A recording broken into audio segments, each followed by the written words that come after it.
In the previous video, we had talked about using subsidy as an option of financing. In this particular video, we are going to talk about 5 key points that you should keep in mind if you are applying for subsidy. If you keep these points in mind, your chances of getting subsidy will be much higher. The first one is the kind of crops. So we told you last time that if it comes to horticulture, cucumber family, pepper family, and tomato family are the 3 families for which subsidy is available. Now this again is tomato family. What we are doing here, we are growing local tomatoes. If you are growing local tomatoes or exotic varieties of tomatoes, you can get subsidy. So the first part is, please choose your crop wisely. Subsidy is available only for a specific kind of crops. The second part is, the land on which you are setting up the project needs to be an agriculture land. It cannot be NA, it cannot be commercial. In the land use, it should be an agricultural use, and then only subsidy can be given on a project which is situated on this kind of land.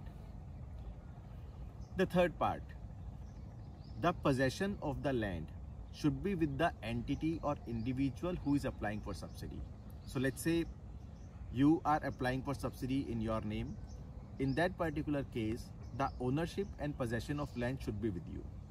Or let's say if you are doing a project together with multiple of your friends and you are creating a partnership firm, or you are creating a private limited company, then the possession of the land should be with that firm or with that company which will apply for subsidy. That brings us to the fourth point. In case the ownership of land is not with you or with the entity which is applying for subsidy, you can still get subsidy if you go for a lease agreement. In this particular scenario, you need to make sure that the lease agreement is for at least 10 years. When I'm saying at least 10 years, that's the criteria which is there on paper. But I would advise you to go for a larger period of agreement, say 11 years, 12 years, because a lot of time might get passed in the subsidy process, and by the time subsidy is released, your lease tenure which is remaining may be less than 10 years, in which case again your subsidy may get cancelled.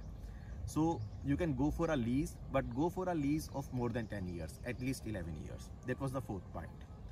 Now the fifth and very, very important point. To get subsidy, you have to take a loan necessarily. So for example, let's say you say I have enough money, I don't want to take a loan, but I still want the support from the government in way of subsidy. It won't work out. You will still have to take a loan, and then after getting the subsidy, if you want to repay the loan, you can do that. But bank financing is essential for a project if you are going for subsidy. So these are 5 points that you need to keep in mind when you apply for subsidy. The subsidy application process may take anywhere between 3 months to 5 months. And post getting the approvals for subsidy, only you should start your project if you are applying for subsidy and if you are looking at subsidy as an option to help you finance your hydroponic project. So this was about the important points on that you should follow when you are applying for subsidy. Having said that, there are many nitty-gritties, so do understand the entire process. Do make sure your paperwork is fine and it is up to the record. Do make sure you have all the documents ready, and that will ensure a smooth transition. Otherwise, every time a query is raised, it will take between 3 to 4 weeks and your project will keep on getting delayed if your paperwork is not in order. So friends, this was it for today. In the next part, I'll tell you about whether you should apply for subsidy or you should not apply for subsidy. What may be more beneficial for you.